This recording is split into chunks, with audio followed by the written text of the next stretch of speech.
नमस्कार, आप देख रहे हैं न्यूज 24 यूपी उत्तराखंड और मैं हूं आपके साथ अशोक तिवारी।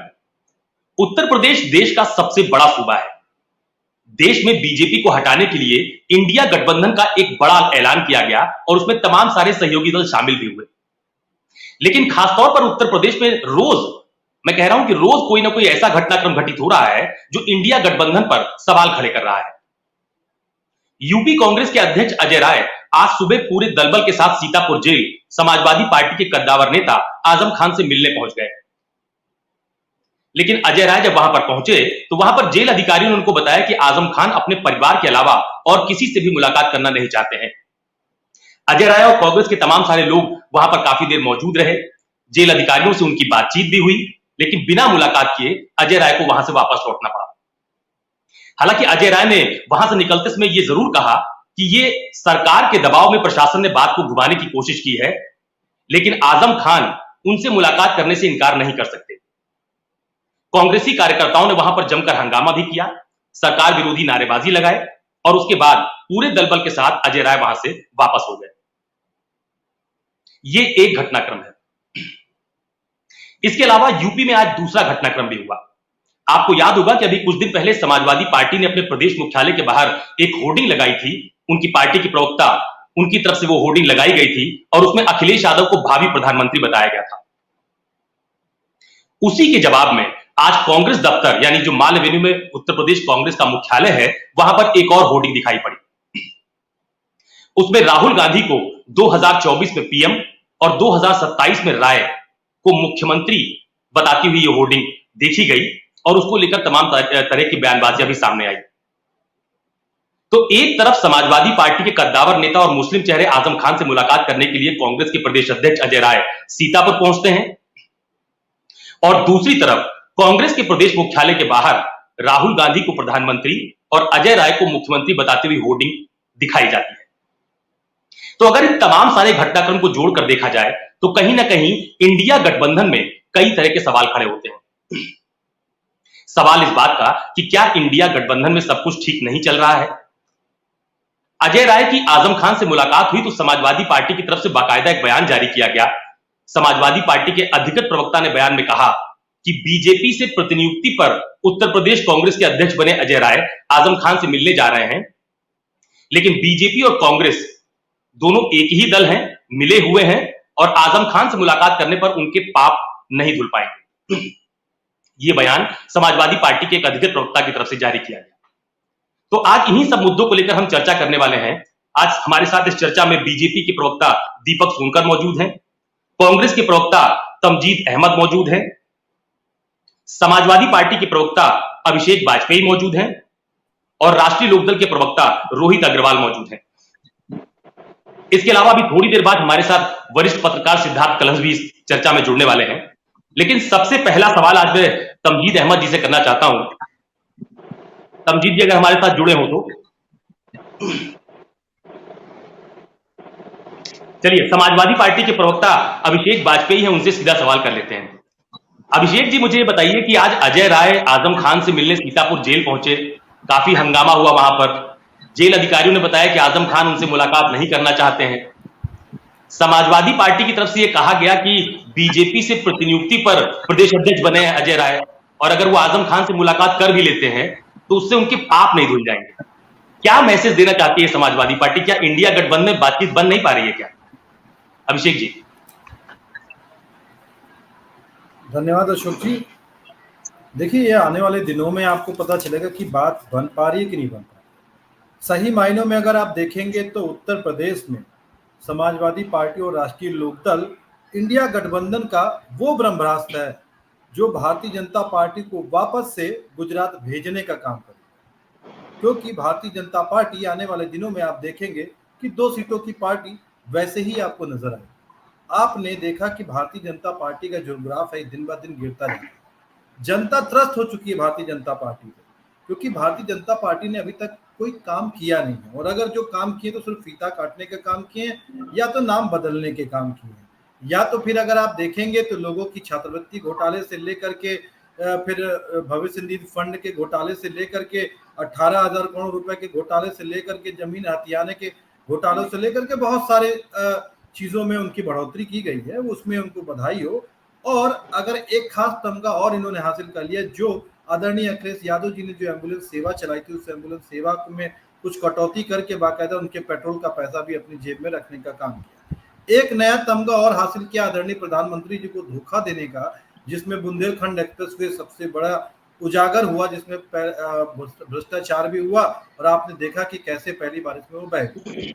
तो ये बहुत सारी चीजें हैं, लेकिन अब बात आती है इंडिया गठबंधन। तो देखिए, इंडिया गठबंधन की चीजें हैं, आने वाले दिनों में है, उसमें साफ साफ रूपरेखा तय हो जाएंगी, इसमें किसी को कोई गुरेज नहीं है। लेकिन टाइमिंग आती है, उन टाइमिंग के हिसाब से चीजें देखी जाती हैं। हमें बिल्कुल, कोई भी पार्टी है, हर पार्टी का अपना अस्तित्व होता है और आगे जा करके उनको दिखाना पड़ता है कि हम अपना स्वरूप बड़ा कर रहे हैं, और बड़ा करने में किसी को कोई गुरेज नहीं है। हमारा जो गठबंधन है वो लोकसभा के लिए गठबंधन है, आने वाले दिनों में उसकी रूपरेखा भी तय होकर के आपको पास उजागर होगा। लेकिन अमिताभ जी, सवाल इस बात का है कि आप लोग अखिलेश यादव जी को प्रधानमंत्री बनाने वाला होर्डिंग लगाते हैं, तो जवाब में कांग्रेस की तरफ से राहुल गांधी को प्रधानमंत्री बनाने वाली होर्डिंग दिखाई पड़ती है। कांग्रेस की तरफ से आजम खान से मुलाकात करने अजय राय जाते हैं, लेकिन समाजवादी पार्टी का कोई बड़ा नेता नहीं जाता है, और अगर वो जाते हैं तो आपकी तरफ से ये कहा जाता है कि उनकी मुलाकात से उनके पाप नहीं धुल जाएंगे। देखिए अशोक भाई, आप अच्छी तरीके से जानते हैं इस बात को कि कोई भी व्यक्ति क्या मुलाकात करने जाना चाहता है, क्या मुलाकात हुई, सबसे इंपॉर्टेंट चीज ये है। मैंने पहले भी बाकी चैनलों पे भी मैंने इस बात को कहा कि वो जा जरूर रहे हैं अपना एक सोचे समझे स्टंट की तौर पे, लेकिन वहां पे क्या मुलाकात हुई, ये सबसे इंपॉर्टेंट है। और समाजवादी पार्टी के राष्ट्रीय अध्यक्ष और समाजवादी पार्टी का एक एक कार्यकर्ता आदरणीय आजम खान जी के साथ खड़ा हुआ है, खड़ा रहेगा। क्योंकि आपने शायद इतिहास में नहीं देखा होगा कि किसी व्यक्ति के ऊपर इतने सारे मुकदमे लिखे गए हों, जहाँ पे मुर्गी चोरी, गल्ला चोरी, किताब चोरी, बहुत सारे ऐसे ऐसे मुकदमे जो कभी हम आप नहीं सोच सकते हैं। लेकिन ठीक है, स्टंट है, भारतीय जनता पार्टी की सरकार है, तो वो कुछ भी अंधेर नगरी चौपट राजा वाली बात है, क्योंकि वो बिल्कुल भारतीय जनता पार्टी के ऊपर फिट बैठती है, तो वो कुछ भी कर सकती है, क्योंकि उसके पास ईडी है, सीबीआई, ये बहुत सारी चीजें हैं। तो किसी ना किसी रूपरेखा के अनुसार उसको चलना है, कैसे लोगों को दबाना है, कैसे शो ऑन करना है, तो वो सब तो भारतीय जनता पार्टी अच्छी तरीके से जानती है। उस पर मुझे लगता है कि बहुत ज्यादा चर्चा करने की जरूरत नहीं। चलिए, तमजीद अहमद कांग्रेस के प्रवक्ता हमारे साथ जुड़ भी गए हैं। तमजीद जी, मुझे बताइए कि आज आपकी पार्टी के प्रदेश अध्यक्ष अजय राय आजम खान से मुलाकात करने के लिए सीतापुर जेल गए थे, वहां पर उनकी मुलाकात तो नहीं हो पाई है, लेकिन समाजवादी पार्टी की तरफ से यह कहा जा रहा है कि बीजेपी और कांग्रेस दोनों मिली हुई है, और अजय राय बीजेपी की प्रतिनियुक्ति पर कांग्रेस के प्रदेश अध्यक्ष, तो ये क्या सियासी दोस्ती कुछ परवाह नहीं कर पा रही है क्या? देखिए आज जो बात कही जा रही है, जिस तरीके की बातें आ रही हैं छल के, सबसे पहली बात तो कांग्रेस पार्टी जो है अन्याय के खिलाफ खड़ी हुई है। चाहे वो दानिश अली जी का मामला रहा हो, चाहे वो आजम खान का मामला रहा हो, चाहे वो जिसका भी मामला हो, चाहे डॉक्टर कफील का मामला रहा हो, कांग्रेस पार्टी हमेशा अन्याय के खिलाफ खड़ी रही है, तो अन्याय के खिलाफ लड़ती रही है।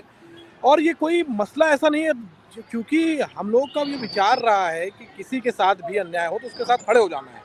तो अब चूंकि हम लोग एक बात बार बार दोहरा रहे हैं कि जिस तरह से समाजवादी पार्टी ने देवरिया में एक लड़ाई लड़ी, आप लोगों ने देखा होगा, जो देवरिया में जो अन्याय हुआ था उसके खिलाफ पूरा समाजवादी पार्टी का, अखिलेश यादव समेत सारे समाजवादी पार्टी के नेता वहां लड़ते हुए दिखाई पड़े, और हम लोगों ने उसकी सराहना भी की थी कि यही अन्याय के खिलाफ लड़ना चाहिए। लेकिन अगर आज देखा जाए तो आजम खान साहब अकेले छूट गए हैं। आजम खान साहब के साथ खड़े होने के लिए बहुत मुश्किल आपको नजर नहीं आ रहे होंगे, सिर्फ ट्वीट और आपको मीडिया में आके बयान ही दिखलाई पड़ रहा होगा। अदरवाइज आप देखेंगे ना तो रामपुर में उनके परिवार से कोई मिलने गया, ना तो अभी तक समाजवादी पार्टी का कोई बड़ा नेता रामपुर में नजर आया। तो कुल मिला के हम लोग ये चाह रहे हैं कि पूरा इंडिया गठबंधन, कोई कांग्रेस नहीं बल्कि इंडिया गठबंधन खड़ा हो आजम खान और उनके परिवार के साथ। और हम लोग तो खड़े ही, अजय राय जी मिलने गए हैं और उम्मीद कर रहे हैं कि जल्दी अखिलेश यादव जी भी उनसे जेल में मिलने जाएंगे, ये हम लोग की पूरी उम्मीद है। और कहीं कोई कंफ्यूजन नहीं है, राष्ट्रीय मुद्दों को लेके गठबंधन एक है, और जो भी मसले हैं राष्ट्रीय गठबंधन को लेकर, उन सब चीज़ों को लेकर जो लड़ाई लड़ी जा रही है वो साथ में लड़ी जाएगी। लेकिन आजम खान साहब के साथ अन्याय हो रहा है, जिस तरीके से उनके खिलाफ मुकदमे दर्ज करे जा रहे हैं, बकरी चोरी, किताब चोरी, इन सब मुकदमे दर्ज करे जा रहे हैं, उन सब मुद्दों को लेकर कांग्रेस पार्टी ये मान रही है कि उनके साथ घोर अन्याय हो रहा है, और कांग्रेस पार्टी उनकी लड़ाई लड़ रही है और लड़ेगी। नहीं, लेकिन तमजीद भाई, सबसे अहम बात तो ये है कि आप लोग मुलाकात करने जाते हैं, इसमें समाजवादी पार्टी आपत्ति भी कर रही है। वो कह रही है आप बीजेपी से मिले हुए हैं, कांग्रेस पार्टी बीजेपी से मिली हुई है।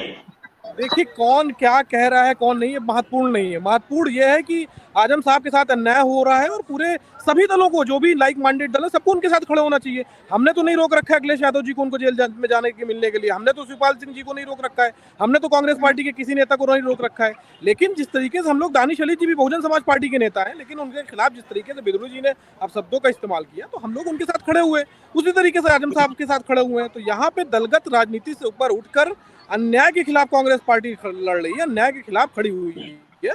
तो इस पे कोई बहुत इसमें राजनीतिक और किसी भी तरीके की, मुझे नहीं लगता कि समाजवादी पार्टी को किसी भी तरीके से असुरक्षा की भावना होनी चाहिए इन सब चीजों को लेके। मैं तो बल्कि कहूंगा कि अखिलेश यादव जी भी कल आजम साहब से मिलने के लिए जेल पहुंचे, बल्कि रामपुर में उनके परिवार से मिलने पहुंचे। इस समय जरूरत है आजम साहब और उनके परिवार को, उनको लगना चाहिए कि सारे लाइक माइंडेड दल, इंडिया दल एक साथ खड़े हुए हैं उनके साथ। मैं तो चाहूंगा अभिषेक भाई इस चीज को क्लियर करें कि अखिलेश यादव जी कब उनसे जेल में मिलने जा रहे हैं, कब उनके परिवार से मिलने जा रहे हैं रामपुर। ये बहुत जरूरी है और बहुत अहम है। इंडिया गठबंधन दल उनके साथ खड़ा होता हुआ दिखलाई पड़े, क्योंकि वो अन्याय के खिलाफ लड़ाई लड़ रहे हैं। वो जो भुगत रहे हैं, उनका पूरा परिवार जो भुगत रहा है, ये सिर्फ राजनीतिक प्रतिशोध की वजह से भुगत रहा है। जिस तरीके से उनके खिलाफ बकरी चोरी, मुर्गी चोरी, न जाने क्या क्या क्या ऐसे मुकदमे दर्ज किए जा रहे हैं जो कोई विश्वास नहीं कर सकते कि ऐसे काम आजम खान साहब कर सकते हैं। तो जरूरत इस समय यह है कि सिर्फ कांग्रेस पार्टी नहीं बल्कि पूरे इंडिया इस समय आजम खान साहब के साथ मिलने निकले, और जल्द ही पूरे उम्मीद है कि अखिलेश यादव जी भी उनसे जेल मिलने जाएंगे, उनके परिवार से मिलने रामपुर जाएंगे। नहीं, लेकिन जैसे अजय राय जी आप जेल मिलने गए तो जेल अधिकारियों ने बताया कि आजम खान उनसे मुलाकात ही नहीं करना चाहते। तो ये बार बार ये सवाल खड़ा हो रहा है कि क्या आजम खान से मुलाकात करके एक वर्ग विशेष में कांग्रेस मैसेज देना चाहती है? जो बात अजय राय जी ने कुछ दिन पहले बरेली में, जो बात अजय राय जी ने बरेली में कही थी कि मुसलमान अपने पुराने घर वापस आए, कांग्रेस उनका पुराना घर है, कहीं उसी लाइन पे पार्टी तो नहीं बढ़ रही? नहीं, देखिए, ये सीधे सीधे अन्याय के खिलाफ लड़ाई है। इसको आप वोट बैंक के एंगल से कांग्रेस पार्टी ने राजनीति करती है। यहाँ तो सीधा मसला है, कोई अकलियत नहीं, कहीं भी गलत हुआ है तो कांग्रेस पार्टी खड़ी नजर आई है। पिछले 5-7 साल के अंदर अगर आप वास्तविक रूप से अशोक जी देखेंगे तो वास्तविक विपक्ष की भूमिका, सदन में हमारे पास भले विधायक कम हो, लेकिन सड़क पे वास्तविक विपक्ष की भूमिका कांग्रेस ने ही निभाई है। चाहे वो कोरोना काल रहा हो, चाहे डॉक्टर कफील का मसला रहा हो, चाहे हाथरस की बेटी का मामला रहा हो, कोई भी मसला हो। लेकिन अगर आप देखेंगे तो सड़क पे सिर्फ और सिर्फ कांग्रेस पार्टी लड़ती हुई नजर आ रही। सदन में भले हमारी संख्या कम है, तो इस चीज को झुटलाया नहीं जा सकता। उसी लड़ाई का एक और आयाम हमने दिया है कि चूंकि हम लोग देख रहे थे आजम खान साहब अकेले पड़ गए थे पूरी लड़ाई में, तो हम लोग चाह रहे थे कि आजम खान साहब के साथ इंडिया के सारे घटक दल नजर आए, कि वो पूरे घटक दल उनके साथ खड़े हैं। तो इसी चीज को देखते हुए जराय जी उनसे मिलने पहुंचे, मुलाकात नहीं हुई है, उसकी राजनीतिक वजह होंगी ये, और उसके पीछे भी षड्यंत्र होगा, वो एक अलग विषय है। लेकिन हम लोग प्रयास कर रहे हैं मुलाकात करने की, और प्रयास करते रहेंगे, और हो सकता है जल्द हम लोग की आजम खान साहब से मुलाकात हो भी। अभिषेक जी, तमजीद जी कह रहे हैं कि अखिलेश यादव जी कब जाएंगे मुलाकात करने?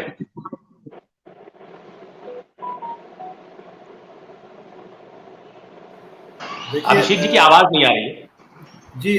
अशोक भाई, देखिए, बड़ी साफ सी चीज है कि आदरणीय अखिलेश, शायद मुझे लगता है कि तमजीद जी को शायद जानकारी नहीं है कि जिस समय उनको सजा सुनाई गई थी, बाकायदा आदरणीय अखिलेश यादव जी ने फोन पे वार्ता भी की थी और भी सारे कार्यकर्ता थे वहाँ पे मौजूद थे। तो ऐसा नहीं है कि उनको चीज़ें दिख नहीं रही हैं। मुझे लगता है शायद वो अहमद साहब देखना भी नहीं चाह रहे बाकी चीज़ों को। और बाकी देखिए, जिन चीज़ों को उन्होंने रेखांकित कर रहे हैं, तो ये हमारी पार्टी का मसला है। आदरणीय अखिलेश यादव जी उनसे बाकायदा वार्ता भी कर रहे हैं और जाकर के मिलेंगे भी। देखिए, वार्ता जब होती है ना, तो जिस समय जिस व्यक्ति से वार्ता हो रही होती है वो बताता है कि अभी आप मिलने आइए या ना आइए, क्योंकि जब कोई व्यक्ति प्रताड़ित हो रहा होता है तो वो व्यक्ति ये जानता है कि हमारा आना अभी सही है कि नहीं है।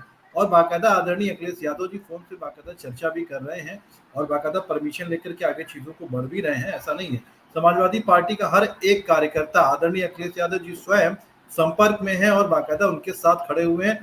पहले भी आपने देखा, बहुत सारे आरोप लगाए गए कि आजम खान जी कहीं और चले जाएंगे, वो किसी और लोगों से मिलना नहीं चाहते हैं। लेकिन ये सब झूठे पैमाने, बिल्कुल झूठ तरीके से निकाला जाता है।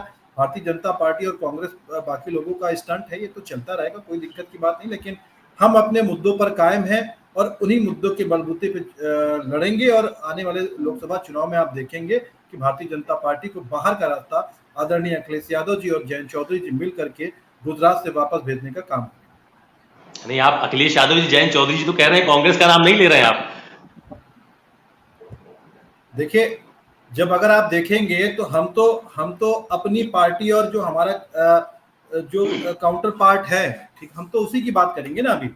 अभी तो चीजें जो चल रही है वो आने वाले दिनों में पता चलेंगी क्या है क्या नहीं है। लेकिन हम तो अभी देखिए, कांग्रेस पार्टी हमको सपोर्ट करे। हम तो सिर्फ ये कह रहे हैं उत्तर प्रदेश में, क्योंकि क्या है क्या नहीं है, या किसी से गुरेज नहीं है। हाँ, राष्ट्रीय लोकदल हो गया और जो समाजवादी पार्टी हमारी पार्टी जो है, यहाँ पे जो जन सैलाब है, जो जनता का समर्थन है, उस समर्थन के बदौलत ही कांग्रेस पार्टी आगे आ बढ़ सकती है। इस चीज को देखना पड़ेगा हमें। तो मैं इस चीज पे बिल्कुल नहीं गुरेज करता हूँ। मैं तो सिर्फ हम दोनों की बात करेंगे, और कांग्रेस पार्टी को चाहिए जीत का श्रेय और बढ़ाने के लिए कांग्रेस पार्टी को बैक सपोर्ट देना चाहिए। रोहित अग्रवाल जी भी हमारे साथ मौजूद है, राष्ट्रीय लोकदल के प्रवक्ता भी हैं और बहुत मुखरता से अपनी बात टेलीविजन के डिबेट्स में रखते भी हैं। तो रोहित भाई, मुझे ये बताइए, क्या इंडिया गठबंधन में बातचीत बन नहीं रही है? रोज नई नई बातें सामने आ जाती हैं। आज कांग्रेस दफ्तर के बाहर राहुल गांधी को प्रधानमंत्री बनाने वाली होर्डिंग लगा दी गई। कुछ दिन पहले समाजवादी पार्टी के बाहर अखिलेश यादव को भावी प्रधानमंत्री बनाने वाली होर्डिंग लगा दी गई। कुछ गड़बड़ है क्या रोहित भाई? अब बीजेपी वाले अपने नेता को प्रधानमंत्री नहीं बनाना चाहते, तो इसमें अब हम लोग की क्या गलती बताइए भाई? हम तो अपने नेता को प्रधानमंत्री बनाएंगे ना भाई, गठबंधन में हैं भाई। कांग्रेस वाले अपने नेता को प्रधानमंत्री बनाना चाहते हैं, अखिलेश यादव जी के मतलब समाजवादी पार्टी के जो कार्यकर्ता हैं वो अपने नेता को प्रधानमंत्री बनाना चाहते हैं। भारतीय जनता पार्टी वाले जानते हैं कि उनके नेता को प्रधानमंत्री बनने नहीं है, तो शांति से बैठे हैं। भारतीय जनता पार्टी का कार्यकर्ता भाई, मूल कार्यकर्ता जो है वो कहीं ना कहीं ठगा महसूस कर रहा है। उसको पता है भारतीय जनता पार्टी ने हमें सिर्फ दोहन का हमारा काम किया है, तो अब कौन प्रधानमंत्री की उनकी होर्डिंग लगाएगा? तो उनके साथ तो कोई है ही नहीं जो उनकी होर्डिंग लगाए। अब आज आप देखिए, आज बागपत में मुख्यमंत्री जी का दौरा था, एक मीटिंग थी, तो उसके अंदर एक बड़ौद के जिला अध्यक्ष हैं भारतीय जनता पार्टी के, तो उनका जम के पुलिस ने स्वागत किया। मतलब जम के स्वागत किया पुलिस ने, इतना स्वागत कर दिया उनका कि वो बस मतलब आंसुओं से नहीं रहे, बाकी सब सारे कर्म उनके हो गए। भारतीय जनता पार्टी के ही मैं जिला अध्यक्ष की बात कर रहा हूँ भाई। वो तो अब भारतीय जनता पार्टी कार्यकर्ता दरी बिछाएगा, पानी पिलाएगा, और तो कौन जो है प्रधानमंत्री बनाएगा वो अपने नेता को? तो बट ऑब्वियस है कि भाई हम लोग को दिख रहा है कि 2024 में हमारी सरकार आने जा रही है, इंडिया गठबंधन की सरकार आने जा रही है, तो हर कार्यकर्ता अपने अपने दल के नेता को कहीं ना कहीं मजबूत देखना चाहता है, तो वो ऐसी स्थिति में वो उसकी होर्डिंग लगा रहा है। तो देखिए, स्थिति बिल्कुल साफ हो चुकी है कि भारतीय जनता पार्टी से अब जनता भी दुखी हो चुकी है, उनका खुद का स्वयं कार्यकर्ता भी दुखी हो चुका है।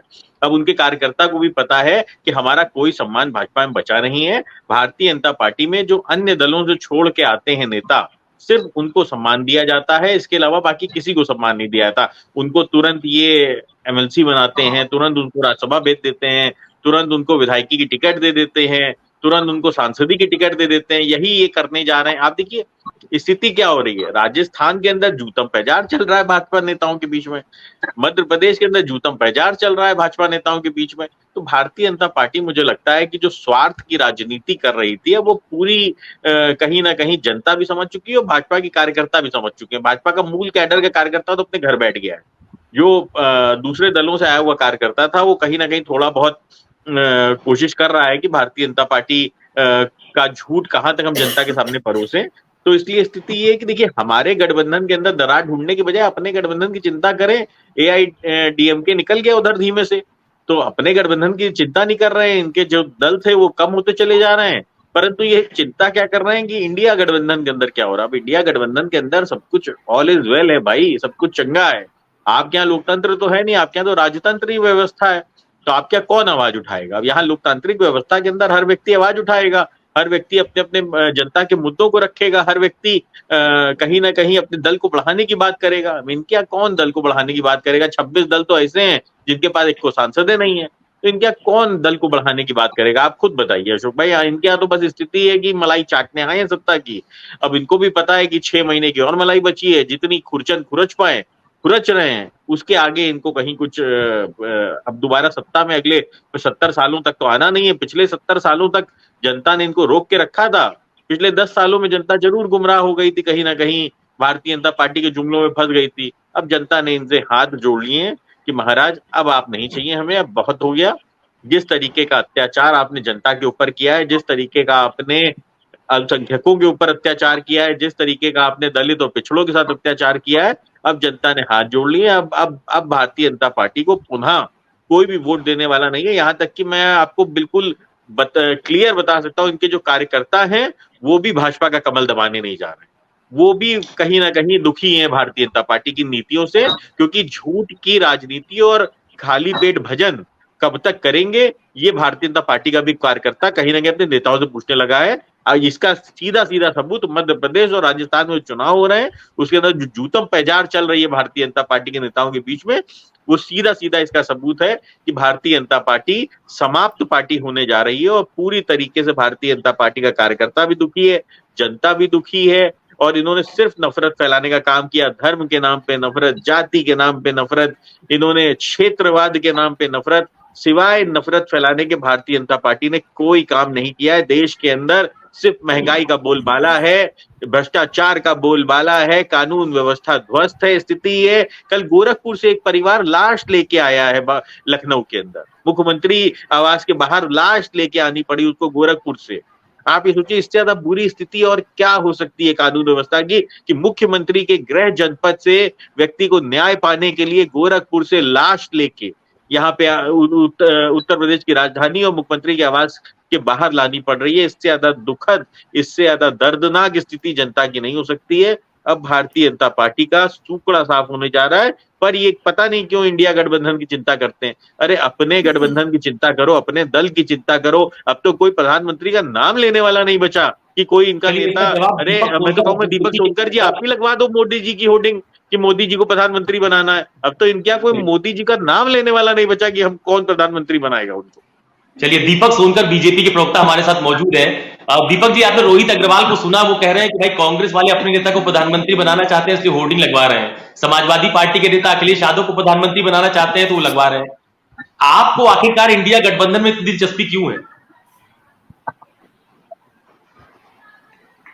देखिए अशोक जी, ये मुंगेरी लाल के हसीन सपने अभी रोहित जी ने, अभिषेक जी ने देखे, ये सपने नहीं है। हमारे तो भारतीय जनता पार्टी के प्रधानमंत्री तो अभी वर्तमान में भी हैं, और उनका नाम बीजेपी का कार्यकर्ता नहीं, देश के जनता के हर एक बच्चे से लेकर के बुजुर्ग तक की जबान पर है, और देश के प्रधानमंत्री जी पर भरोसा है, और उनका आशीर्वाद उस जनता पर है जिस जनता को आप लोग नकारना करने का काम करते हैं।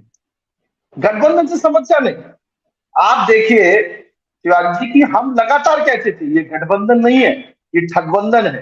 ये ठगबंधन का परिणाम सामने आएगा, और परिणाम सामने आ गया। परिणाम सामने आया, और देश की जनता, प्रदेश की जनता इसको जानती है, और देश की जनता, प्रदेश की जनता इसको लगातार जवाब दे रही है। उस जवाब के आधार पर निर्णय कर रही है। हमारे अभी आदरणीय अभिषेक भाई कह रहे थे, अभी आजम खान की पैरवी कर रहे थे। अरे अभिषेक भाई, कुछ तो शर्म कर लेते कि देखते कैसे गरीबों को प्रताड़ित करने वाला व्यक्ति, जिन्होंने दलितों की, गरीबों की जमीनों को हत्या लिया, रामपुर के ऐसे उनकी हालतों को समझने का काम करते हैं, और ऐसा जो देश के अंदर दो दो नाम से पासपोर्ट चलाते हैं, वो कोई अपराधी नहीं है आपकी नजर में। हाँ, तो आप उनकी पैरवी करने वाले लोग हैं, उस तरीके उसी विचारधारा के लोग हैं, उसी प्रवृत्ति के लोग हैं, तो ऐसा ही विचार करेंगे। दूसरी बात तो यह है कि जब ये न्याय की बात कर रहे थे हमारे आदरणीय कांग्रेस के प्रवक्ता, इसी की न्याय की, अरे भैया थोड़ा न्याय अपने प्रदेश अध्यक्ष जी के लिए भी मांग लेते। जब वो उनके समाजवादी के राष्ट्रीय अध्यक्ष जी किस भाषा का प्रयोग कर रहे थे, थोड़ा न्याय रामगोपाल जी की बातों पर भी कर लेते। वो भी कह रहे थे कि कांग्रेस के अंदर सब छुटवाई नेता है। तो पहले तो इन विषयों पर आप चर्चा करिए, इन विषयों पर बात करिए, और देश की जनता, प्रदेश की जनता ये सब जानती है। और जिस तरीके से अंतिम पायदान पर खड़े हुए व्यक्ति को सशक्त पहुंचाने का काम, और जिस तरीके से लगातार गरीब कल्याण की योजना गरीबों तक पहुंची है, और आज जो बदलता देश और बदलता भारत, बदली भारत के नाम पर बढ़ रहा है, निश्चित तौर पर देश की जनता, प्रदेश की जनता, देश के प्रधानमंत्री नरेंद्र मोदी जी के साथ है। और हमारे भाई रोहित जी कह रहे थे कार्यकर्ता, देखिए भारतीय जनता पार्टी का कार्यकर्ता ही ऐसा है जो सेवा और संकल्प के नाते लगा करके काम करता है। बिल्कुल, बड़ौद के जिला अध्यक्ष ने आज बहुत सेवा करवाई है अपनी। आज दीपक भाई, बड़ौद के जिला अध्यक्ष ने बहुत सेवा करवाई है, पुलिस ने जम के सेवा की है बड़ौद के जिला अध्यक्ष के आपके। तो कृपया करके मुझे लगता है मरहम भिजवा दीजिएगा आप लखनऊ से, कम मरहम तो भिजवा ही सकते हैं। मरहम तो मरहम भिजवा दीजिएगा, आपसे ना भिजवाया जाए तो हम भिजवा दें मरहम आपके बड़ौद के जिला अध्यक्ष के लिए। इसको अपने गठबंधन टूटने का दर्द हो रहा है, मतलब वो लगाए जो मतलब देखिए, अपने जिला अध्यक्ष की कोई चिंता नहीं है, उसकी सेवा हो गई, कोई दिक्कत नहीं है, पुलिस ने उसकी सेवा की है। लेकिन हमारे गठबंधन की चिंता है कि गठबंधन टूट ना जाए। हमसे ज्यादा चिंता तो इनको है कि हमारा इंडिया गठबंधन टूट ना जाए। एक एक करके बोलेंगे तो बात साफ हो जाएगी। हाँ हाँ, निश्चित तौर पर उस पर कार्रवाई होगी, जो भी उसमें दोषी होगा और जो उसकी जांच में आएगा वो निश्चित तौर पर कार्रवाई होगी। अब गठबंधन के अंदर जो चोट आई है मैं मनोबल को चुनौती लेके दे रोहित रहा हूं भाई, दीपक भाई, अब मैं ये तो भारतीय हम जनता कह रहा पार्टी हूं, सरकार में भाजपा कार्यकर्ता के देखिए अपमान की अगर आप देखिए कार्रवाई करवा के दिखा दो मुझे, देखिए तो मैं आपको चुनौती देखिए दे रहा हूं, आपको अपमान भरे क्या है ये डिबेट में, समझ आप में आ भाई हो रहा है मेरे, ना। ये मैं गठबंधन के चुनौती दे अंदर रहा हूं, उसके अपमान बाद कि किसने आप किया? कार्रवाई करके दिखा देना।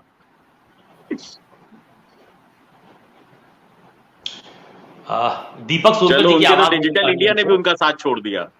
हाँ, हमारे साथ समाजवादी पार्टी के प्रवक्ता अभिषेक बाजपेयी। अभिषेक जी, आप कुछ कहना चाह रहे थे, लेकिन एक सवाल भी है मेरा कि आप लोग हमेशा ये बात कहते हैं कि इंडिया गठबंधन में कोई दरार नहीं है, कोई बातचीत नहीं है, हम लोग मिलकर चुनाव लड़ेंगे। लेकिन जब बीच बीच में बयानबाजियां सामने आती हैं, बीच बीच में होर्डिंग सामने आती हैं, पोस्टर्स सामने आते हैं, तो सवाल खड़े हो जाते हैं गठबंधन पर। कैसे उत्तर प्रदेश में खासतौर पर बीजेपी और गठबंधन का सामना करेंगे? देखिए अशोक भाई, कभी कदार होता है कि ना कि चाट मसाला जरूर, जब खाने में कभी कदार चाट मसाला जरूर डाल देना चाहिए, ताकि भारतीय जनता पार्टी को मिर्ची लगती रहे। देखिए, जब अभी हमारे दीपक भाई जो काम कर रहे थे ना, जो बात कह रहे थे, तो उसमें मैं आपको याद दिला दूं, अभी गठबंधन की जब बात कर रहे थे और उन्होंने ठगबंधन भी कहा, तो गठबंधन में आपको याद होगा कि पहले इनके साथ 50 से ज्यादा लोग हुआ करते थे। आज वो दल कितने बचे हैं या किसी से छुपा हुआ नहीं है, कितने लोग गठबंधन इनसे करना चाहते हैं। और अभी रोहित भाई ने भी इस बात को क्लियर किया कि कितने लोग उनकी पार्टी में सांसद वाले जो हैं, जिन लोगों से गठबंधन किया है। दूसरी चीज, अगर ठगबंधन की बात करते हैं, तो ठगी का तो आलम यह है, शायद मुझे लगता है कि दीपक भाई इस चीज को भूल गए कि पूर्व शिक्षा मंत्री ने अपने भाई का कैसे झूठा सर्टिफिकेट बनवा करके उनको रोजगार दिला रहे थे। शायद मुझे लगता है दीपक भाई भूल गए थे, उनको उनकी याददाश्त बादाम उदाम खाएंगे तो ठीक हो जाएगी। दूसरा चीज, अभी पासपोर्ट की बात करें तो मुझे लगता है कि इनके एक भाजपा के, मैं नाम नहीं लूंगा, जिला अध्यक्ष थे पूर्व में, उन्होंने बाकायदा फेक पासपोर्ट पे बाकायदा विदेश घूम करके आए थे। उस पे आज तक एक बार भी जवाब तलब नहीं हुआ, बाकायदा आराम से बैठे हुए हैं। दूसरी चीज, आपको एक चीज और याद दिला दूं अशोक भाई, कि आपको याद होगा कि लखीमपुर की घटना, जिसमें भारतीय जनता पार्टी के तथाकथित नेता ने अपने बेटे को बचाने के लिए थाने के ऊपर हमला करके जो महिला कांस्टेबल को छेड़ने का आरोपी था, उसको जेल पे हमला करके, थाने पर हमला करके बाकायदा छुड़ा ले गए थे। वो घटना सभी को याद होगा, मुझे लगता है कि मुझे कुछ वापस से याद दिलाने की जरूरत नहीं है। और वो घटना भी आपको याद होगी जब अयोध्या के मेयर के ऊपर जमीन हथियाने के, जमीन कब्जे करने के आरोप लगे थे, वो घटना भी आपको याद होगी। और तो और मुख्यमंत्री जी के आदेशों पर पलीता लगाते हुए कैसे मुख्यमंत्री जी ढिंडोरा पीटते हैं कि कोई भी अवैध कब्जे नहीं होंगे, कोई भी चीजें नहीं होंगी, तो कैसे उत्तर प्रदेश की राजधानी लखनऊ में ही उनके विधायक आकर के जो अवैध कब्जे वाली बिल्डिंग थी उसको बचाने के लिए आए थे और दिल्ली रास्ता वापस लौट गया था। आपको वो घटना भी याद होगी कि जो बागपत में ध्रुव नाम के व्यक्ति की जमीन कब्जाई गई थी, पूरे भारतीय जनता पार्टी के लोकल बॉडीज ने प्रशासन के साथ मिल करके उसके घर को, जमीन को कब्जाने में पूरी मदद की थी। वो घटना भी याद होगी।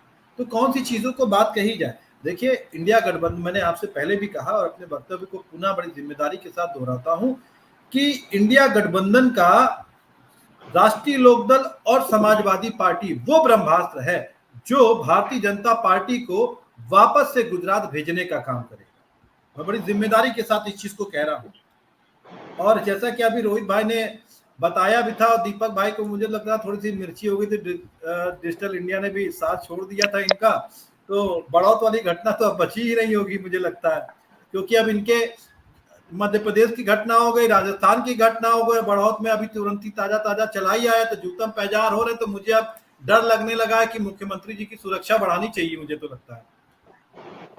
दीपक सोनकर जी कुछ कह रहे हैं आप? बोलिए दीपक भाई, बोलिए। दीपक भाई का मन ही नहीं है बोलने का। दीपक भाई खाली मजबूरी में बैठ जाते हैं, प्रवक्ता बना दिया भाजपा ने। तो दीपक भाई तो इंडिया गठबंधन में आएंगे। दीपक भाई दीपक भाई को भी पता है कि भाजपा में कोई सम्मान नहीं बचा। बोलिए बोलिए दीपक सोनकर जी, बोलिए।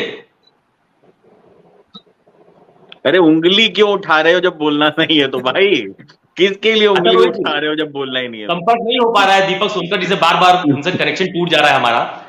सवाल मेरा वही है कि आप लोग ये बात कह रहे हैं कि उत्तर प्रदेश में इंडिया अलायंस सबसे मजबूत घटक जो है वो राष्ट्रीय लोकदल और समाजवादी पार्टी है, लेकिन ये बीच बीच में अगर इस तरह के तलखी भरे बयान आते रहेंगे तो निचले स्तर पर क्या मैसेज जाएगा? क्यों बीजेपी के लोग या बीजेपी के नेता इस बात पर चुटकी ना ले कि आप लोग गठबंधन की बात तो करते हैं लेकिन एक दूसरे के खिलाफ बयानबाजी भी करते हैं? देखिए अशोक भाई, बीजेपी के नेताओं को चुटकी लेने के लिए जनता चुन के नहीं लाई थी। बीजेपी नेताओं को जनता चुन के लाई थी सेवा करने के लिए, कि जनता की सेवा करेंगे। कुछ वादे किए थे उन्होंने, उन वादों को पूरा करने के लिए लेके आई थी। चुटकी अगर लेनी है तो ये जो 18 पैसे बिजली में कम करने के लिए प्रस्ताव किया है उत्तर प्रदेश सरकार ने, चुटकी उस पे लेनी चाहिए। अगर चुटकी लेनी है तो जो किसान का जो ऋण माफी के नाम पे 18 पैसे, 25 पैसे, 30 पैसे की चेकें बांटी थी, चुटकी उस पे लेनी चाहिए। और चुटकी अगर लेनी तो 250 रुपए किलो टमाटर बिक गया था, तो चुटकी उस पे लेनी चाहिए। हम मतलब विपक्ष के घर में क्या हो रहा है उसमें झांकने के लिए थोड़ी ना जनता इनको चुन के लेके आई थी।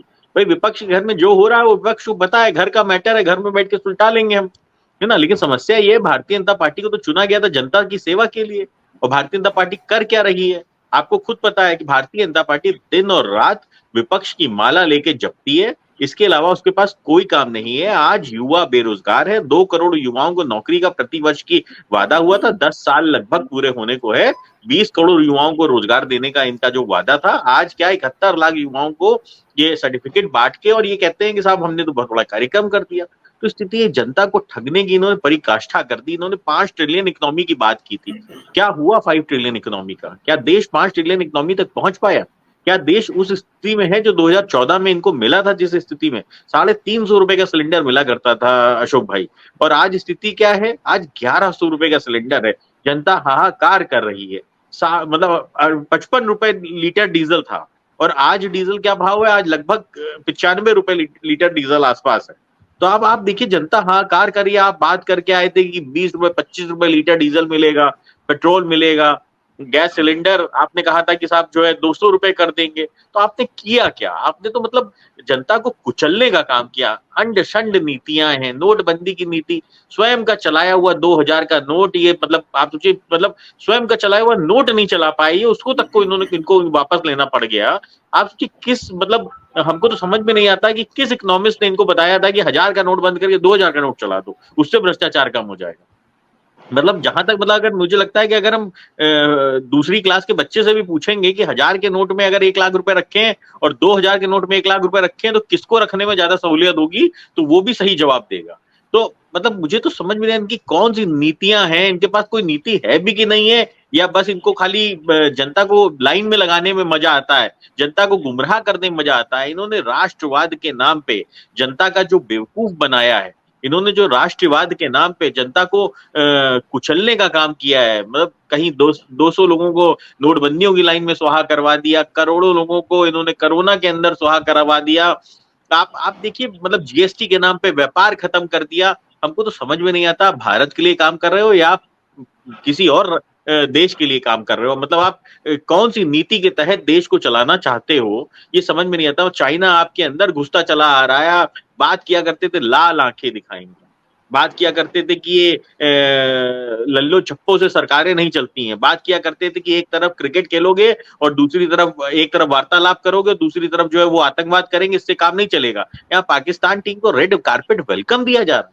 आप बताइए, मतलब नाच गाना दिखाया जा रहा है उनको रेड कारपेट वेलकम देके क्या पाकिस्तान टीम को? उसके बाद आप मतलब कौन से तरीके से आप कहना चाहते हो, देश के अंदर सरहद के ऊपर हमारा सैनिक मर रहा है और आप पाकिस्तान की क्रिकेट टीम को रेड कारपेट वेलकम दे रहे हैं? अरे मतलब अच्छा क्या रोहित पेश जी, आए हो आप? मुझे ये बात बताइए, चूंकि दीपक सोनकर जी भी हमारे साथ मौजूद नहीं है, मैं उनसे आपकी बात पे रिएक्शन लेता। ये जो गठबंधन आप लोगों ने बनाया है, इंडिया गठबंधन, इसमें सीट बंटवारे की बातें फंस क्यों रही है? जैसे समाजवादी पार्टी को मध्य प्रदेश में कांग्रेस ने एक भी सीट नहीं दी, इसको लेकर अखिलेश यादव जी ने अपनी नाराजगी भी जाहिर की और ये कहा कि भाई अगर उनको सीटें नहीं देनी थी तो हमारे नेताओं को रात 1 बजे तक क्यों जगाया, क्यों बुलाया, क्यों बातचीत की हमसे? अगर हमको पहले पता होता कि ये चुनाव विधानसभा का नहीं लोकसभा चुनाव का गठबंधन है तो हम उनसे उस तरह से बात करते। तो क्या राष्ट्रीय लोकदल से भी कांग्रेस की सीटों को लेकर अलग से कोई बातचीत हुई है क्या? मतलब कैसे आप लोग सीट शेयर में देखिए बातचीत? अशोक भाई एक बात बिल्कुल साफ है, जो कि बाद में अखिलेश यादव जी ने भी साफ कर दी है कि जो इंडिया गठबंधन है वो लोकसभा के मद्देनजर बना है, 2024 के मद्देनजर बना है। परंतु क्योंकि इंडिया गठबंधन धरातल पे आ चुका था, तो हम लोगों की कोशिश थी कि हम कहीं ना कहीं जो राज्यों के चुनाव है उसके अंदर भी उस गठबंधन को कायम रखने का काम करें। पर शायद कांग्रेस की जो मंशा थी या कांग्रेस की जो सोच थी वो शायद इतर थी, तो इसलिए शायद कांग्रेस ने एक अलग स्टैंड लिया।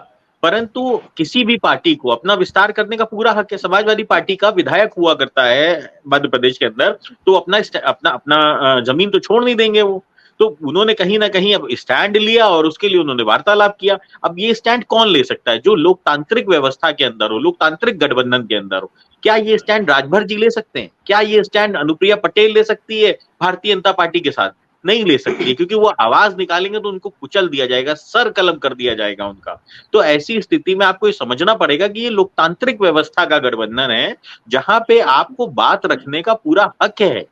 कांग्रेस ने अपनी बात रखी, समाजवादी पार्टी ने अपनी बात रखी, और बड़े नेताओं ने राजस्थान में भी आपस में आपने बात करके ये निर्णय ले लिया कि ठीक है, हम अखिलेश यादव जी ने कहा कि हमने जितनी सीटें उतारी है हम उनको कम करके हम कुछ सीटों के ऊपर चुनाव लड़ेंगे, और कहीं ना कहीं हम ऐसा समीकरण बनाएंगे जहां पे भारतीय जनता पार्टी का ही नुकसान हो, आपस में एक दूसरे का नुकसान ना हो।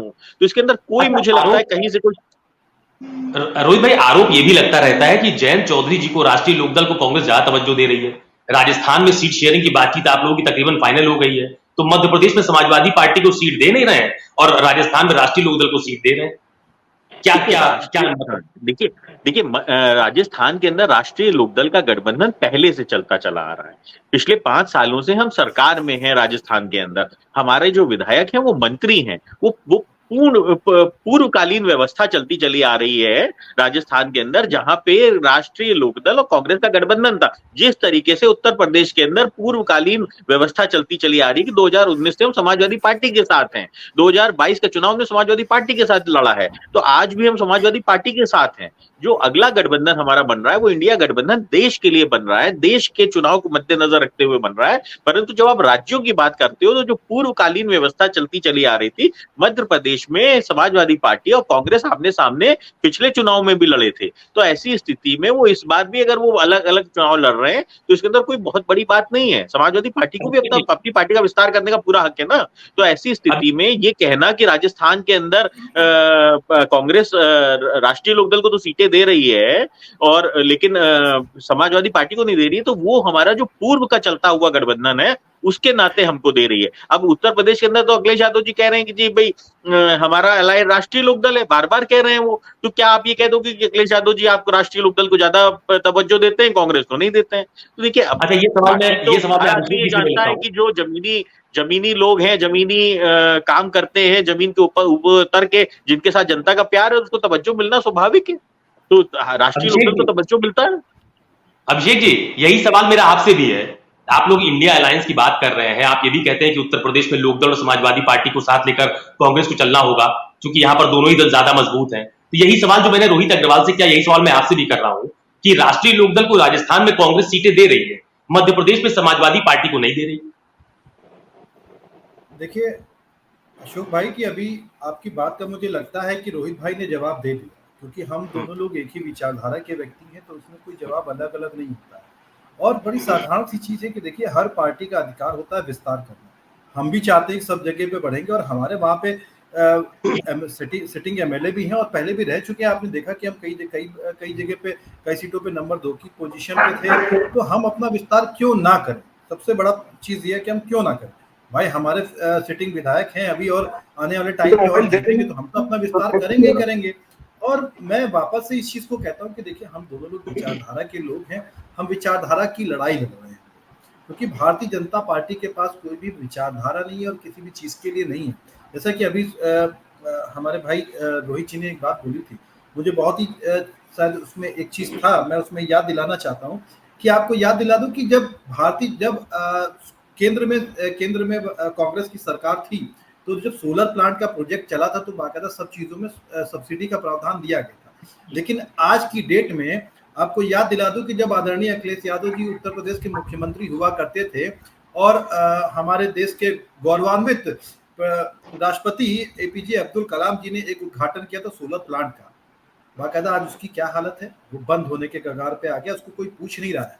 और आपको याद दिला दूं कि क्योंकि आगे भविष्य में देखते हुए सोलर प्लांट को बहुत सारी चीजें बढ़ाई जानी थी, वहां पे सब्सिडी खत्म करते चले गए। हमारे सोलर में तीन ग्रिड होती है, आपको पता है कि ऑन ग्रिड होती है, ऑफ ग्रिड होती है और हाइब्रिड होती है। 2 जगह से इन्होंने सब्सिडी हटा दी, तो व्यक्तियों के लिए बचा क्या? लगाएगा कौन, लगवाएगा कौन? सबसे बड़ी चीज ये। तो आप जनता को एक रूप दिखाते लेकिन बाकी 2 रूपों से ठग रहे हैं, तो बचा क्या आपके पास? एक तरफ आप कहते हैं कि हमने जनता के लिए बहुत काम किया, अगर आपने काम किया होता तो मुझे लगता है कि शायद आपको सब्सिडी बढ़ाने की जरूरत ना पड़ती है। अशोक जी, मैं गलत कह रहा हूं तो मुझे सही कहिएगा कि चुनाव पीरियड में आप सब्सिडी क्यों बढ़ा रहे हैं? उसके पहले आपने क्यों नहीं 5 साल पहले बढ़ा दिया? कहते कि सब्सिडी चलती रहेगी। तब तो किसी के खाते में 15 रुपए जाता था, 10 रुपए जाता था, किसी खाते में तो पहुंचता नहीं था। फिर आप कहते थे इसको सरेंडर कर दो, सरेंडर कर दो, सब्सिडी की आवश्यकता नहीं है, देश को आगे बढ़ाइए। उसके बाद आप सब्सिडी बढ़ा रहे हैं। क्यों बढ़ा रहे हैं भाई आप? जहां पे आपको याद होगा कि यही जब कोविड काल का काम था, जनता ने मैंडेट दिया था, किस पार्टी को दिया था ये मध्य प्रदेश में या किसी छुपा हुआ नहीं है, लेकिन लोगों को मौत के मुंह तक वहां पे पहुंचा दिया। और सिर्फ एक व्यक्ति को मुख्यमंत्री बनाने के लिए, जोड़ तोड़ करके मुख्यमंत्री बनाने के लिए कैसे सरकार बनाई थी, किसी को भूला नहीं है। जब भारतीय जनता पार्टी स्वयं प्रधानमंत्री जी को ठग सकते हैं तो आगे क्या बात कही जाए। आपको याद दिला दूं कि जिस समय प्रधानमंत्री हुआ करते थे मोदी जी, तो जिस समय मुख्यमंत्री हुआ करते थे और मनमोहन सिंह जी की सरकार हुआ करती थी, तो उन्होंने क्या कहा था कि देश की अर्थव्यवस्था भाइयों बहनों जब मैं बनूंगा तब क्या हो जाएगी। और आज देश की अर्थव्यवस्था कहाँ दिन ब दिन चौपट होती जा रही है, किसी से छुपा हुआ नहीं है। और तो और आपको यह भी याद रखना चाहिए कि देश की अर्थव्यवस्था जब चौपट होती है ना, तो बहुत सारे प्रश्न चिन्ह उठने लगते हैं।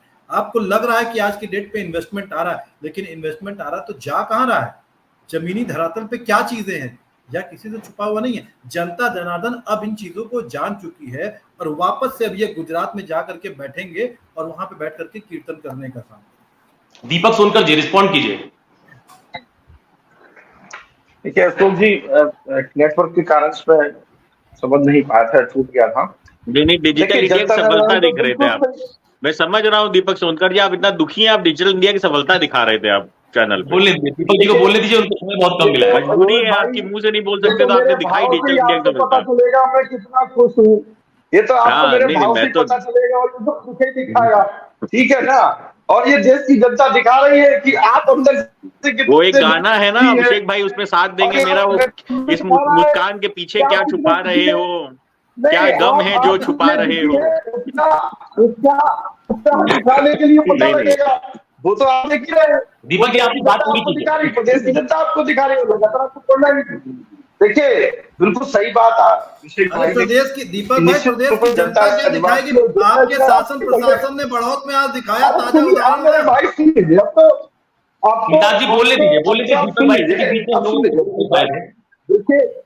देखिए देश की जनता निश्चित रूप से जनता का ही काम निर्णय करने का है और जनता जनार्दन के ही निर्णय से ही लगातार देश की जनता को उनके हित के कार्य, उनकी योजनाओं के कार्य, और जब उदाहरण तो यही है तिवारी जी, इस बात को समझना पड़ेगा कि उत्तर प्रदेश की हम संकल्प करते हैं, उत्तर प्रदेश के अंदर समाजवादी पार्टी दो बार जवाब समाजवादी पार्टी को आशीर्वाद दिया, पूरी अब सुने रखिए ना, मेरे सवाल का जवाब दो अरे मेरे भैया बात तो सुन लो, ये बात पूरी बता दो अभिषेक भाई। पता है आप जनता की भी नहीं सुनते हो, पता है आपको जनता की नहीं सुनते हो, जनता को नकार देते हो, है ना, इसलिए जनता आपको नकार देती है। हाँ, इसलिए जनता आपको नकार देती है। देखिए उत्तर प्रदेश के अंदर दो बार जनता ने समाजवादी पार्टी को आशीर्वाद दिया और जनता को उन्होंने क्या दिया? सैफई मौसम में उनके पैसे को लुटवाने का काम। अभी आप बता रहे थे गोमती रिवर फ्रंट के अंदर बड़े बड़े घोटाले का काम और लैपटॉप के अंदर लड़ाने का काम, और किस तरीके से जनता को, गरीब दलितों की जमीनों को हथियाने का काम, और बाबा साहब जैसे आप दलित समाज की बात कर रहे थे, दलित समाज के प्रमोशन के आरक्षण पर रोक लगाने का काम, उन्हीं बाबा साहब की मूर्तियों को तोड़वाने का काम, और समाजवादी पार्टी के कार्यालय बाहर अनुसूचित तबका का प्रयोग करके उसका अपमान करने का काम, ये सब देश की जनता, प्रदेश की जनता जान ली। अभिषेक भाई, ये मुंगेरी लाल के हसीन सपने देख सकते हैं। हाँ, अखिलेश जी प्रधानमंत्री अपने सपने में बन सकते हैं, हाँ राहुल गांधी जी भी अपने सपने में प्रधानमंत्री बन सकते हैं, मगर ये प्रधानमंत्री तय करने का काम देश की जनता और प्रदेश की जनता करेगी, जो 2014 से लगातार करती चली आ रही है। लेकिन दीपक भाई सवाल ये भी है कि उत्तर प्रदेश में लोकसभा चुनाव से पहले आप क्या किसी की हिम्मत हो तो देख करके दिखाए। आप क्या, मैं चुनौती दे रहा हूं, आपकी पार्टी में अगर किसी के अंदर हिम्मत है तो एक पोस्टर लगा करके दिखा दे किसी और व्यक्ति के नाम का, आपकी पार्टी का। अरे किसी और का क्यों लगाएंगे? जब हमारे देश के प्रधानमंत्री नरेंद्र मोदी जी हैं, क्यों किसी और का लगाएंगे? वो तक तो आपको भी लगाना चाहिए। वो हमारे प्रधानमंत्री जी, आपके भी प्रधानमंत्री है, भाई के भी प्रधानमंत्री है, वो आपके भी प्रधानमंत्री है। अरे जब हमारे देश के प्रधानमंत्री, किसी और का पोस्टर क्यों लगाएंगे? किसी और का पोस्टर आप लगा के देखिए, हिम्मत हो तो विवेक जी के अलावा किसी और का पोस्टर लगा के देखिए, तब आपको परिणाम का पता लगेगा। तब वहां पता लगेगा कितने कार्यकर्ताओं की ब्यूरोक्रेसी है, तब पता लगेगा उन कार्यकर्ताओं को जिनको समाजवादी पार्टी कार्यालय के बाहर से गेट से भगा दिया जाता है, तब पता लगता है कि समाजवादी पार्टी के कार्यकर्ताओं में उन बहनों का कितना अपमान किया होता है, तब पता लगेगा। ये तो प्रवृत्ति है समाजवादी की। और इसीलिए अजय राय जी ने कहा ना कि जिनने अपने पिताजी का सम्मान नहीं किया वो दूसरों का सम्मान क्या करेगा। आप देखिए इसको, आप जैसे हमेशा ऐसा, अरे भाई इंडिया गठबंधन बहुत मजबूत, इंडिया गठबंधन देश में प्रवृत्ति लाएगा। अब ये ठगबंधन सामने आ रहा है, ये ठगबंधन सामने आ रहा है। राष्ट्रीय अध्यक्ष जी चिरकुट बताते हैं, कमलनाथ जी अखिलेश बकलेश बताते हैं, ये सामने सब आ रहा है। ये देश की जनता जान रही है कि सत्ता की मलाई चखने के लिए किस भाषा का प्रयोग राजनीति में होने लगा है, सत्ता की कुर्सी पर बैठने के लिए किस राजनीति का प्रयोग करने लगे हैं, और किस तरीके से किस हद तक जनता को गुमराह करने का काम करते हैं, जो जनता को बेवकूफ बनाते हैं, जो जनता को बेवकूफ दर्शाने का काम करते हैं। यही जनता है, यही जनता लगातार इसको 2014 से इसीलिए आपको जवाब दे रही है, और जवाब आपको 2024 में भी इसमें मिलेगा। लेकिन दीपक भाई, सवाल इस बात का हो रहा है कि इंडिया अलायंस के तमाम सारे जो घटक दल हैं उनकी तरफ से लगातार ये बात कही जा रही है कि बयानबाजियों को कोई बहुत ज्यादा गंभीरता से लेने की जरूरत नहीं है, उनका अलायंस बना रहेगा, लोकसभा के चुनाव में वो मजबूती के साथ एक साफ चुनावी मैदान में उतरेंगे। तो कुछ चुनौती नजर आती है क्या उत्तर प्रदेश में खासतौर पर? देखिए तिवारी जी, कितनी चुनौतियों से उतरेंगे तो सामने आ रहा है ना। आपका आज का चर्चा का विषय वही है कि लगातार चर्चा में सामने आ रहा है, और ये देश की जनता और प्रदेश की जनता को बताएगी। ये हम नहीं कह रहे, ये जनता का सवाल है कि आप लोग किस तरीके से सत्ता की कुर्सी पाने के लिए एक हो जाते हैं। जब बुरा होता है तो दूसरे को चिरकुट बताते हैं, कोई किसी को अखिलेश बकलेश बताता है। तो ये देश की जनता, प्रदेश की जनता जानती है। दूसरी बात, भारतीय जनता पार्टी तो अपने कार्य योजनाओं के आधार पर, और जो योजना गरीब कल्याण की योजना गरीबों तक पहुंची है, जो अंतिम पायदान पर खड़े हुए व्यक्ति को सशक्त करने का काम किया है, और जो 2014 से विकास की यात्रा लगातार उत्तर प्रदेश को बदलने का काम किया, देश को बदलने का काम किया, उसके साथ बढ़ने का काम करती है। और भारतीय जनता पार्टी के कार्यकर्ता, जो हमारे रोहित भाई कह रहे थे, निश्चित तौर पर जो सेवा और संकल्प के साथ और 24 घंटा पार्टी के लिए समय देने के साथ काम करने वाले ऐसे कार्यकर्ताओं के बल पर निश्चित तौर पर देश के प्रधानमंत्री जी बनते हैं।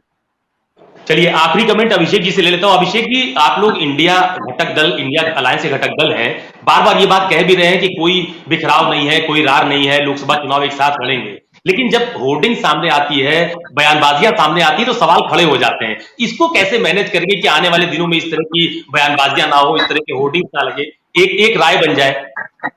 देखिए अशोक भाई, कार्यकर्ता हैं और कार्यकर्ताओं का मनोबल होता है, तो अपने नेता को बहुत बड़े स्तर पे देखना चाहते हैं। और सब देखिए, हम सभी लोग कार्यकर्ताओं का जो भी है व्यक्ति सम्मान करते हैं, और कोई भी कार्यकर्ता स्वतंत्र होता है, क्योंकि हर कार्यकर्ता अपनी पार्टी को और अपने नेता को आगे बढ़ते हुए देखना चाहते हैं। और जैसा कि बात, जब आप इंडिया गठबंधन की बात करते हैं, तो मैं आपको बिल्कुल यकीन दिला सकता हूँ कि उत्तर प्रदेश में आप देखेंगे कि कांग्रेस पार्टी समाजवादी पार्टी को, राष्ट्रीय लोकदल को पीछे से सपोर्ट करेगी, ताकि भारतीय जनता पार्टी को बाहर का रास्ता दिखाएगा। रोहित अग्रवाल जी, ये जो गठबंधन में बीच बीच में ये जो रार आ जाती है, इसको कैसे दूर करेंगे? क्या बड़े नेताओं की मध्यस्थता होगी क्या इसमें? देखिए, जब भी लोकतांत्रिक गठबंधन बनेगा तो उसके अंदर एक दूसरे के विचार आएंगे, और जब भी राजतांत्रिक गठबंधन बनेगा जहां पे सिर्फ एक ही बॉस होगा और बाकी सब नौकर चाकर की तरह दलों को जोड़ा जाएगा, तो वहां पे कोई भी आवाज नहीं उठाएगा। जो व्यक्ति अपने लिए आवाज नहीं उठा सकता, वो जनता के लिए क्या आवाज उठाएगा? अगर हम अपने गठबंधन के अंदर अपनी बात नहीं रख सकते, हम अपने दल की बात नहीं रख सकते, तो हम क्या जनता के लिए काम करेंगे? अब आप सोचिए, एक इनका दल है SBSP, वो पता नहीं कब से जो है शपथ लेने की बात कर रहा है। आप अभी बयान सुन रहे होंगे, नवरात्रों में आ रहा था कि विजयदशमी बीत गई क्या? हाँ भाई, विजयदशमी तो बीत गई, पर आपको शपथ नहीं दिलाई गई। तो अब स्थिति ये है कि इनका कौन आवाज उठाए? अभी जैसे अब दिलीप भाई सुन लो भैया, अंतिम कमेंट है, कम से कम सुन लो। देखो दिलीप भाई ना, मैं भी पूछ लूंगा कि आपके समाज के साथ कितना न्याय किया है भारतीय जनता पार्टी ने, फिर आपका दर्द अब यहीं छलकेगा। वो जो मुस्कुराहट है ना जिसके पीछे आप दर्द छुपा रहे हो, फिर आंसू निकलना शुरू हो जाएंगे। आप अपने समाज के साथ अन्याय नहीं कर पाओगे कि आपके समाज के साथ कितना न्याय किया है भारतीय जनता पार्टी ने। तो देखिए स्थिति ये है कि भारतीय जनता पार्टी के कार्यकर्ता भी, मैं चैलेंज कर रहा हूँ कि 2024 में जितने इनके कार्यकर्ता है उतना वोट भी अगर इनको मिल जाए तो मैं चैलेंज कर रहा हूं, इनके खुद के कार्यकर्ता कमल का बटन नहीं दबाएंगे। जनता की तो बात छोड़ दीजिए, ये अपने कार्यकर्ता यहाँ पे सार्वजनिक करें कि इनके पास कितने कार्यकर्ता है। खैर कार्यकर्ता तो मिस कॉल से लेते हैं, हो सकता है हिंदुस्तान की जनसंख्या ज्यादा कार्यकर्ता हो इनके पास, लेकिन इनको जितना वोट मिलना है वो वोट नहीं मिलेगा आपको। मैं ये लिख के दे रहा हूँ आपको कि इनके जितने नंबर ऑफ कार्यकर्ता है उतना वोट भी अगर ये पा जाते हैं, मैं आपको चैलेंज कर रहा हूँ 2024 के अंदर कि इनको उतना वोट भी नहीं मिलने आ रहा है, क्योंकि इनका कार्यकर्ता भी इनसे नाराज है। जनता तो छोड़िए, कार्यकर्ता भी इनसे नाराज है पूरी तरीके से, और वो समझ चुका है कि भारतीय जनता पार्टी में चंद नेताओं की ये पार्टी है और चंद उद्योगपतियों की ये पार्टी है। ऐसी स्थिति में भारतीय जनता पार्टी का अब सूखड़ा साफ होने जा रहा है। इनका कार्यकर्ता स्वयं इंडिया गठबंधन को पसंद कर रहा है और वो खुद पीडीए की बात कर रहा है। इनका कार्यकर्ता भी चाहता है कि जातिगत जनगणना हो, क्योंकि आप देखिए अनुप्रिया पटेल जी को देख लीजिए, आप ओम प्रकाश राजभर जी को देख लीजिए, संजय निषाद जी को देख लीजिए, तीनों के बयान एक हैं कि जातिगत जनगणना होनी चाहिए। तो इसका मतलब क्या है भाई, रार तो इनके गठबंधन में है ना कि भारतीय जनता पार्टी जातिगत जनगणना का डेटा छुपा के बैठी है, दबा के बैठी है 2011 का डेटा, और इनके सहयोगी दल कह रहे हैं कि जातिगत जनगणना होनी चाहिए। तो स्थिति तो ये है कि भारतीय जनता पार्टी का खुद का गठबंधन चकनाचूर हो चुका है, पर ये कहीं ना कहीं इंडिया गठबंधन के ऊपर ताक लगा के बैठे रहते हैं कि साहब वहां पे कौन सी बात हो गई, कौन सा झगड़ा हो गया, कौन सा नेता नया आने वाला है कि हम अपने कार्यकर्ता को पुनः उसको दरी बिछाने में लगाएं और उसके नेता को लाके यहाँ सम्मान दें, यहाँ पे हम विधायकी टिकट दें, सांसदी की टिकट दें। एक वो दारा सिंह चौहान को लाए थे घोषी चुनाव से पहले, अब वो दारा सिंह चौहान एमएलसी बनने वाले सुनाई पड़ रहा है। दीपक सोनकर को एमएलसी नहीं बनाएंगे, दारा सिंह चौहान को एमएलसी बनाएंगे। बीजेपी को लेकर जितने आरोप ये राष्ट्रीय लोकदल या समाजवादी पार्टी की तरफ से लगाए जा रहे हैं, तो इनके गठबंधन में कोई रार नहीं, ये कह रहे हैं आपके गठबंधन में रार है। अरे वैसे ही उनके पसीने आ रहे हैं। ये तो मैं वही बात कह रहा हूँ ना, चर्चा करने की बात कर रहे हैं, जिस पर हम चर्चा कर रहे हैं उनके गठबंधन की बात करेंगे। तीसरी बात अभी तो शुरुआत है। दीपक भाई ने अनोखा तरीका ढूंढा है डिजिटल इंडिया का पोल खोलने का। दीपक भाई डिजिटल इंडिया की पोल खोल के ही रहेंगे आज। अनोखा तरीका ढूंढा है दीपक भाई ने डिजिटल इंडिया की पोल खोलने का। मैं सैल्यूट करता हूं दीपक भाई को कि आज उन्होंने डिजिटल इंडिया की चीथड़े उड़ा के रख दी, उन्होंने पोल खोल के रख दी। बिल्कुल इस डिबेट को जो है मोदी जी तक भेजिएगा दीपक भाई कि देखिए आपके डिजिटल इंडिया की ये दशा है। जिस डिजिटल इंडिया के ऊपर आप सब्जी वालों को और रेडी वालों को पेमेंट करवाना चाहते हैं, आप सोचिए लखनऊ जैसे उत्तर प्रदेश की कैपिटल में बैठा के अगर दीपक भाई की ये दशा करती डिजिटल इंडिया ने, तो आप खुद समझ सकते हैं कि डिजिटल इंडिया का क्या सत्य है। ऐसे ही इनकी सारी योजनाओं का सत्य है, skill India, make in India, गया इंडिया, भागा इंडिया, दौड़ा इंडिया, सारी योजनाओं की इन्होंने यही दशा कर रखी है। ये गठबंधन भी तो आपका उसी नाम से जो टूट रहा है, उसका परिणाम भी तो सामने आ रहा है। चलिए बहुत धन्यवाद आप सबका मेरे साथ जुड़ने के लिए। समाजवादी पार्टी के प्रवक्ता अभिषेक वाजपेयी जी आपका बहुत धन्यवाद, रोहित अग्रवाल जी आपका बहुत धन्यवाद, और दीपक सोनकर जी बीजेपी के प्रवक्ता हमारे साथ जुड़े हुए थे, आपका भी बहुत धन्यवाद। तो आज हम चर्चा कर रहे थे कि उत्तर प्रदेश में एनडीए गठबंधन का कैसे इंडिया गठबंधन सामना करेगा, जबकि बीच बीच में चाहे समाजवादी पार्टी हो या कांग्रेस हो, दोनों ही दलों की तरफ से, दोनों ही दलों के नेताओं की तरफ से ऐसे बयान सामने आ जाते हैं जिससे कहीं ना कहीं इंडिया गठबंधन में आप कह सकते हैं रार की स्थिति बन जाती है।